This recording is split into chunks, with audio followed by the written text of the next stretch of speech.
todo lo que ha sucedido y lo que va a pasar en las próximas semanas. Por eso le damos la bienvenida a Gustavo Córdoba, que es analista político, director de la consultora Suban Córdoba. Gustavo, ¿qué tal? Buenas noches. Aquí Mariano Wender te saluda desde Ecomedios. ¿Cómo estás? Un placer, ¿cómo estás? Igualmente, Gustavo, gracias por atendernos. Primero, una pregunta inicial lo más amplia posible para conocer una primera mirada tuya sobre qué es lo que sucedió. Pareciera que se recorta una primera conclusión sobre la fortaleza de los oficialismos provinciales, no solamente por las elecciones de las 4 provincias de ayer domingo, sino sumando incluso la de Santa Fe. Pareciera ahí que se va como asomando una primera tendencia. No sé si vos coincidís o observaste otra cosa, pero me gustaría tener una primera impresión tuya sobre qué es lo que viste como conclusión de las elecciones de ayer. Primero hay que decir que lo que pasó en las provincias queda en las provincias. Es muy difícil extrapolar a nivel nacional los resultados provinciales, básicamente porque se votan agendas provinciales, liderazgos provinciales, programas provinciales, propuestas provinciales, y no ha estado en juego ni la presidencia de la nación, ni tampoco el programa económico del gobierno, ni tampoco el liderazgo de Milei. Así que los que han concluido que esto es un voto favorable al gobierno, me parece que se han apresurado porque con el mismo criterio, el próximo domingo, si llegase a perder a Dorni, deberíamos decir un voto castigo al gobierno, ¿no? Y no es ni una cosa ni la otra. Sí creo que entre los ganadores están los gobernadores, claramente, que han conseguido un respaldo para lo que les queda de mandato hasta el 2027, un respaldo realmente importante. Ahora, los únicos ganadores han sido los gobernadores. En el marco de los perdedores, viste que siempre después de toda una elección o de una jornada como la que tuvimos ayer, hay que trazar ese paralelo. Uh-huh. Y yo te diría que entre los grandes perdedores está casi toda la dirigencia política, por no decir la totalidad. Porque si comparamos la participación electoral de estas 4 provincias con la que tuvieron hace 4 años atrás, en el 2021, con un contexto dramático, recordemos, 2021 plena pandemia, Uh-huh. con una recesión económica derivada justamente de la pandemia, gobernaba Alberto Fernández, es decir, había muchos incentivos para una baja participación. La que tuvimos ayer fue menor incluso que la de hace 4 años atrás, con lo cual las llamadas de atención, las alertas que ha generado la elección de ayer son lo suficientemente poderosas como para decirle a todos los que quisieron festejar o prenderse de los festejos que no hay nada que festejar, sino que la política debiera revisar el porqué de la baja en los incentivos para que muchos votantes argentinos en las provincias no se sientan incluidos en alguna de las ofertas electorales, ¿no? Me parece que es un llamado a atención muy potente y creo que de alguna manera fue lo que definió el día de ayer, ¿no? Es decir, nada que festejar salvo para los gobernadores y más allá de los detalles internos de la elección en cada provincia, este llamaba atención porque lo de Santa Fe, previamente a estas elecciones, también fue dramático, votó tan solo el 47%. Y si analizamos la elección del próximo domingo 18, no me cabe la menor duda que los incentivos escasos para que los porteños se movilicen masivamente están a la orden del día. Estas peleas repentinas o de última instancia por la ficha limpia, a ver quién tiene la culpa, si Milei, si Rovira, si Macri, si Cristina, eso al votante promedio, vos sabés que no le importa prácticamente nada. El Uh-huh. votante promedio lo que quiere es que le resuelvan los problemas. Después, esta politización, esta politiquería, digamos, me parece que lo que hace es dar menos elementos o menos incentivos, como te decía recién, Uh-huh. para que el votante se exprese en las urnas, ¿no? Es interesante eso de la participación. Ahora, después quiero volver a eso, pero no quiero dejar de preguntarte sobre esta cuestión de que pareciera haber sido un acierto de los gobernadores en eh, anticipar o digo, dividir su elección local de las elecciones nacionales porque se puso en discusión únicamente lo que sucede en la provincia, pareciera haberle rendido frutos a todos los gobernadores. Pero ahí la pregunta en todo caso es, ¿cómo en estas elecciones se desenganchó la situación general del país, económica y de lo que se esté viviendo en general para la población respecto a la decisión puramente local? ¿Cómo harías esa lectura vos respecto a lo que vive la gente, lo experimenta la sociedad en términos generales y hacer una elección bien basada en su provincia donde está viviendo? Es que es una elección local, vuelvo a insistir, con agenda local, provincial, con actores provinciales, en donde nada de lo nacional estaba en juego. Difícilmente se pueda nacionalizar una elección provincial y viceversa. Es un error, es un problema, porque además todos quieren llevar agua para su molino, ¿no? Viste, como Menem festejaba la mesa de Perico, bueno, han salido varias figuras nacionales pretendiendo decir, bueno, esta es mi parte del triunfo. Y la verdad es que yo te diría, hay como una especie de fractura en las identidades del voto en la Argentina. No existe una única identidad electoral nacional, provincial y municipal. Es decir, no existe el elector que en una provincia vota todo del mismo color.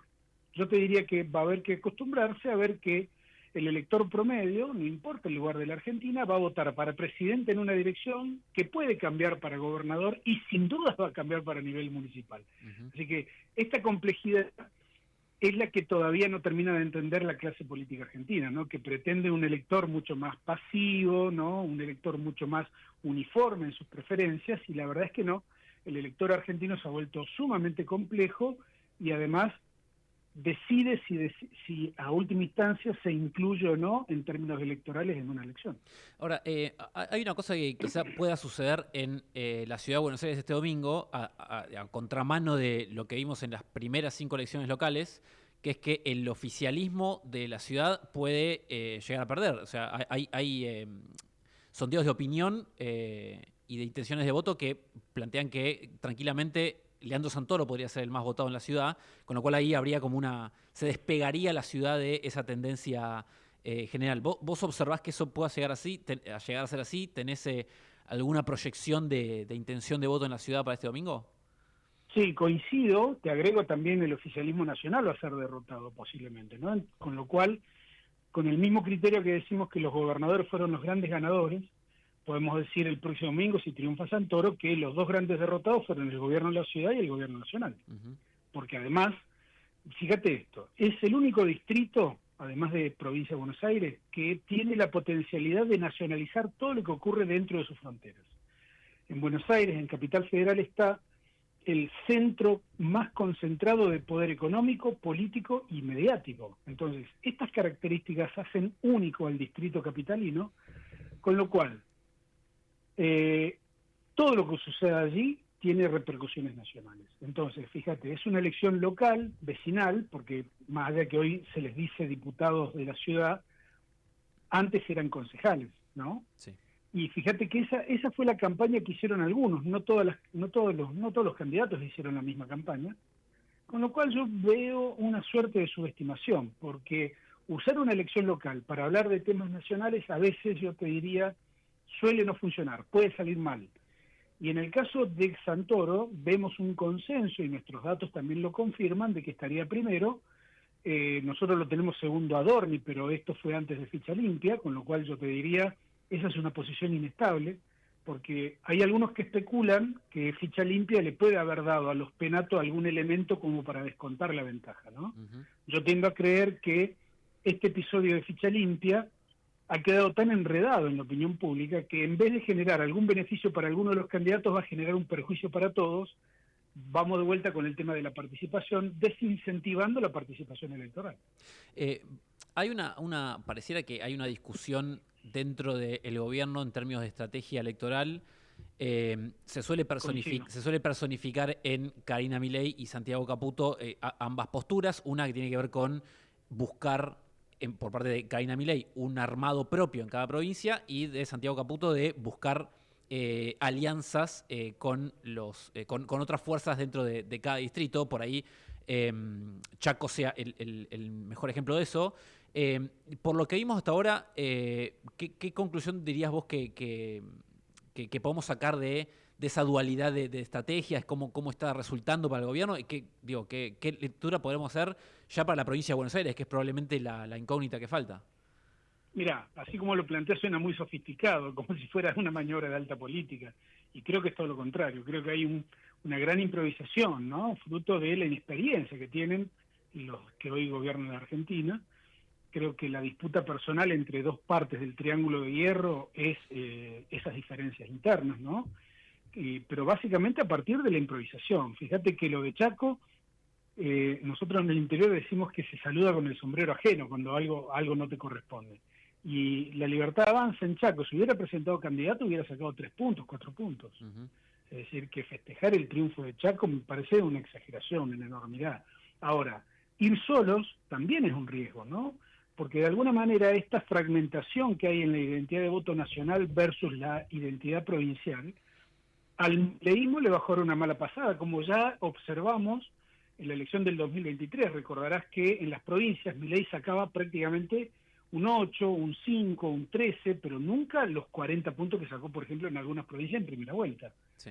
Entonces, este fenómeno se está repitiendo y me parece que allí hay una ausencia de lectura profesional del marco de alianzas más potable para el gobierno. Fíjate que te voy a dar un dato. En nuestra última encuesta que está publicada, nosotros mostramos 2 escenarios electorales. Uno, con el PRO como oferta política en paralelo a la Libertad Avanza y al peronismo. Y en ese contexto nos da 35 la Libertad Avanza, 35 el peronismo y 6 el PRO. En el segundo escenario, nosotros sacamos al PRO y lo proponemos como una especie de alianza nacional entre el PRO y la Libertad Avanza. Los números del gobierno allí mejoran hasta el 40% y el peronismo se queda en 35%. Entonces, ese es el escenario que hay que pensar observar, ¿no? Primero, que para octubre falta un montón. Segundo, que los tercios ya no funcionan en la política argentina. Tercero, que la polarización tiende a concentrarse en torno a la Libertad Avanza y al peronismo, pero no podemos dejar de observar que en los últimos 3 meses ha habido una incipiente recuperación del PRO. Así que el resultado de la capital federal del próximo domingo yo creo que es absolutamente determinante de las políticas de alianzas, ¿no?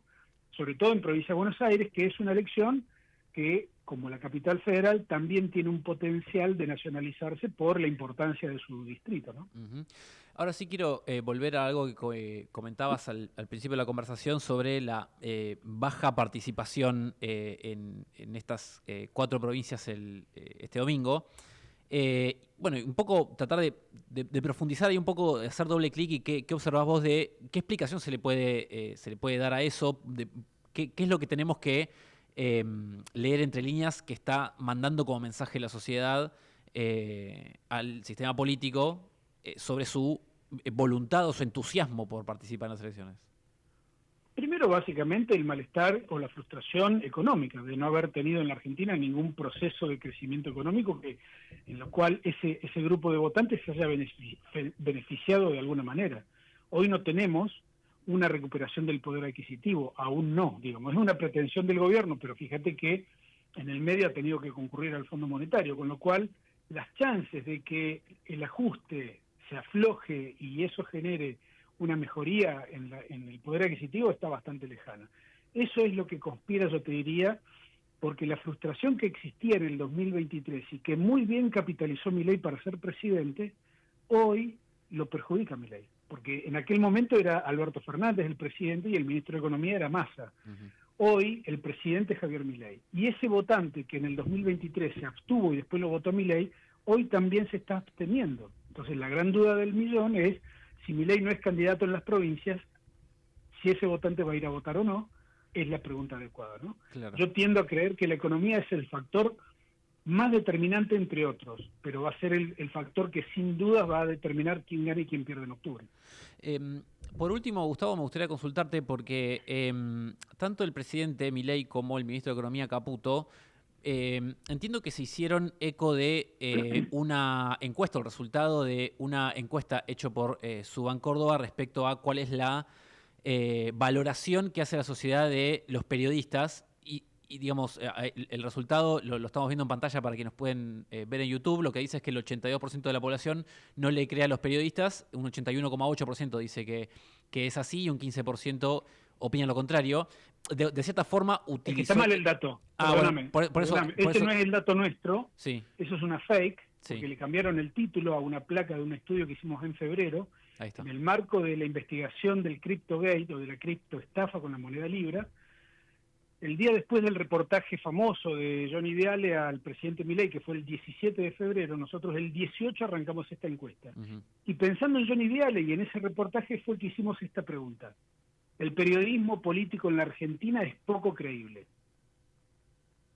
Está publicado, así que lo podés buscar. Eso que vos pusiste al aire me parece que es el fake que armó el gobierno. Claro, Fíjate sí, que sí. incluso se nota se nota que está hecho Sí, de un hecho, arreglo sobre el dato, sí, ¿no? de hecho, la firma dice Hombre Gris, que digamos, una propaladora de propaganda oficial, pero quiero decir, lo que queríamos mostrar es cómo se había tomado tu medición para, bueno, una Sí. conclusión que Mira, saca ahí el presidente y el ministro, ¿no? dos cosas a decirte. Primero, es pura fake news este gobierno, industrializada, al exceso. Es más, yo había pensado en Johnny Viale cuando dije que era muy violento, dije, bueno, vamos a matizar y vamos a generalizar el periodismo político argentino, puse, en lugar de Johnny Viale.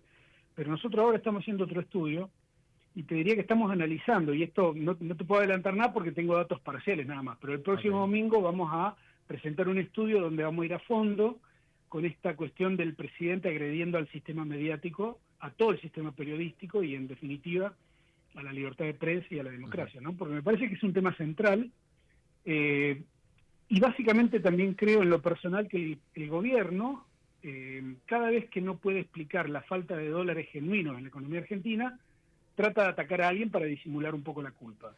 Como no puede hablar a fondo de la Sí. economía, trata de desviar la atención y en esto me parece que el gobierno tiene una maestría, ¿no? Hay una teoría que es la de inundar mucho, con muchas noticias, con muchos ejes, de manera tal de que nadie te pueda responder. Bueno, el gobierno tiene una maestría en este nivel. Bueno, ahí te sumo una última pregunta breve respecto a esto que decís.